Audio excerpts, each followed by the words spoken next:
आइए दोस्तों देखते हैं सरलीकरण का इतना ज़्यादा इंपॉर्टेंट क्वेश्चन देखते हैं कि ये एसएससी और रेलवे का ये सरलीकरण का बहुत ही ज़्यादा फेवरेट क्वेश्चन है।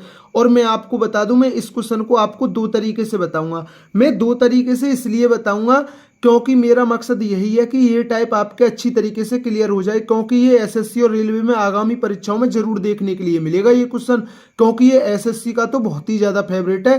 और जो एसएससी में क्वेश्चन पूछे जाते हैं वो भी ज़्यादातर रेलवे में पूछे जाते हैं, तो इसलिए एसएससी और रेलवे के लिए बहुत ही ज़्यादा इंपॉर्टेंट क्वेश्चन है। और क्वेश्चन का मैं बेसिक भी समझाऊंगा, टेंशन ना लें, क्योंकि मेरा मकसद यही है कि आपके जो चीज़ मैं बताऊं वो आपके अच्छी तरीके से क्लियर हो जाए। तो देखते हैं बिना कुछ देरी के क्वेश्चन है। यदि x minus y plus z बराबर 0 है तो वाई स्क्वायर बटा 2xz माइनस एक्स स्क्वायर बटा 2yz माइनस जेड स्क्वायर बटा 2xy का मान है। अब देखिए मैं बेसिक भी बताऊंगा, ठीक है ना, और दोनों तरीके से बताऊंगा। एक तरीका तो ये है वैल्यू पुटिंग से, ठीक है ना। आप मतलब एक्स वाई जेड के अपनी तरफ से कोई मान सोचो जो जीरो आ जाए, एक्स और वाई और जेड का मान अपनी तरफ से सोचो जो जीरो आ जाए। अब सोचो मैं एक्स और जेड है एक एक ले लेता हूँ, एक्स का मान भी एक ले लिया, जेड का मान भी एक ले लिया, और वाई का मान मैंने दो ले लिया। एक और एक दो, दो में से दो गया तो जीरो बचेगा नहीं बचेगा, ये हम सोच के कर सकते हैं, ठीक है ना। तो एक्स बराबर एक ले लिया, वाई बराबर मैंने दो ले लिया, और जेड बराबर मैंने एक ले लिया।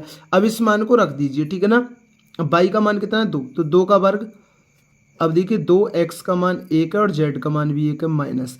अब एक्स स्क्वायर का मान कितना है, तो x का मान 1 है तो उसका क्या वर्ग। अब 2 और y का मान 2 है और z का मान कितना है 1 है माइनस। z का मान कितना है 1, 1 का वर्ग। अब 2x का मान क्या है 1 और y का मान कितना है 2, ठीक है ना। x का मान 1 है, y का मान 2 है। अब ये कितना आ गया 4/2, और ये कितना आ गया 1/4, और ये कितना आ गया 1/4, ठीक है ना। तो 2 दूनी 4। आप एलसीएम ले लीजिए, ठीक है ना, कितना आएगा, तो 4 ही एलसीएम आएगा, ठीक है ना। तो 1 से 4 बार 4 दूनी 8। अब 4 एकन 4 और 4 एकन 4, तो 8 में से -2 गया तो कितना बचा 6/4। तो आंसर कितना आएगा, वो आएगा 3/2। तो इस क्वेश्चन का आंसर क्या आएगा 3/2। ये तो रहा कि आप ऐसे मतलब एक्स वाई जेड के अपनी तरफ से मान सोच सकते हैं जो हमारा जीरो आ जाए। लेकिन भाई अब ठीक है ना, अब ऐसे सोच पा रहे हो तो वो सही है, लेकिन आपको बेसिक तो भी पता होना चाहिए, ठीक है ना। अब ऐसा ना हो कि हम पे वैल्यू पुटिंग से ही आता बेसिक नहीं आता, वो वहां आप मार खा सकते हैं, ठीक है ना। मैं इसीलिए बेसिक बता रहा हूं क्योंकि मेरा मकसद यही है कि जो चीज मैं बताऊं वो आपके अच्छी तरीके से क्लियर हो जाए। अब देखना आप बेसिक समझना, ठीक है ना। X minus y plus z बराबर 0 है, तो हमसे क्या पूछा, वाई स्क्वायर बटा 2xz माइनस एक्स स्क्वायर बटा 2yz माइनस जेड स्क्वायर बटे 2xy का मान क्या होगा, ठीक है ना। अब देखिए एलसीएम ले लीजिए, एलसीएम क्या आएगा 2xyz एलसीएम आएगा, ठीक है ना। क्योंकि देखिए 2 भी कॉमन आ गया, x भी कॉमन आ गया, y भी कॉमन आ गया और z भी कॉमन आ गया। तो 2xz से 2xz कट गया, y बचा, और y स्क्वायर में y की गुणा होगी तो y की क्यू।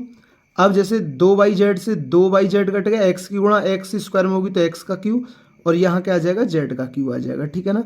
अब चीज समझिए, अब देखना, अब ये क्या है x minus y plus z बराबर 0 है, समझना अब यहाँ से क्वेश्चन को। अब तो x प्लस जेड और ये माइनस का है, इधर जाके प्लस का हो गया बाई, ठीक है ना। बाई माइनस का उधर जाके प्लस का हो गया। अब मैं दोनों ओर का क्या कर देता हूँ, घन कर देता हूँ। दोनों ओर का क्या कर देता हूँ, मैं दोनों ओर का घन कर देता हूँ, दोनों ओर का क्यूब कर देता हूँ, ठीक है ना। तो x प्लस जेड का क्यूब बराबर बाई, तो a प्लस बी का क्यूब आपको याद होना चाहिए, a का क्यूब प्लस b का क्यूब प्लस 3ab और a प्लस बी, और ये y का क्यूब, ठीक है ना। अब देखिए x का क्यूब प्लस z का क्यूब प्लस 3xz, और x प्लस जेड का मान कितना वो है y, ठीक है ना। x प्लस जेड का मान कितना y बराबर y। अब देखिए हमारा क्या आ रहा है, y की क्यू माइनस एक्स की क्यू माइनस जेड का क्यू आ रहा है ना, आ रहा, तो आप कहेंगे भाई आ रहा है, ठीक है ना। अब तो मैं इन संख्या को इधर ले जाता हूं, ठीक है ना। ये तो 3xyz हो गया। अब समझ रहे हैं ये क्या, y का क्यू प्लस में, y का क्यू प्लस में, और ये प्लस का इधर जाके माइनस का, और जेड की क्यू भी प्लस में इधर जाके माइनस में। तो हम एक चीज समझे, तो हमारा वाई की क्यू माइनस एक्स की क्यू माइनस जेड की क्यू कितना होगा 3x/z होगा या नहीं होगा। यहां तो भी ऐसे ही लिख रहा है ये वाई की क्यू माइनस एक्स की क्यू माइनस जेड की क्यू, तो ये किसके बराबर होगा, ये 3x/z के बराबर होगा। और बटा कितना है 2x/z। अब x/z से x/z कट गए तो आंसर कितना आ गया 3/2। तो दोस्तों ये सरलीकरण का एसएससी में तो बहुत ही ज्यादा बार पूछा जाता है, ये एसएससी का तो फेवरेट क्वेश्चन है और ये रेलवे के लिए भी बहुत ही ज्यादा इंपोर्टेंट क्वेश्चन है।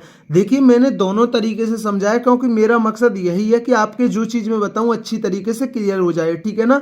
तो आपको दोनों तरीके से अच्छी तरीके से क्लियर हो गया होगा। अगर दोस्तों चैनल पर नए हैं तो चैनल को जरूर सब्सक्राइब किया करें, वीडियो पसंद आई हो तो वीडियो को जरूर लाइक किया करें। थैंक यू दोस्तों।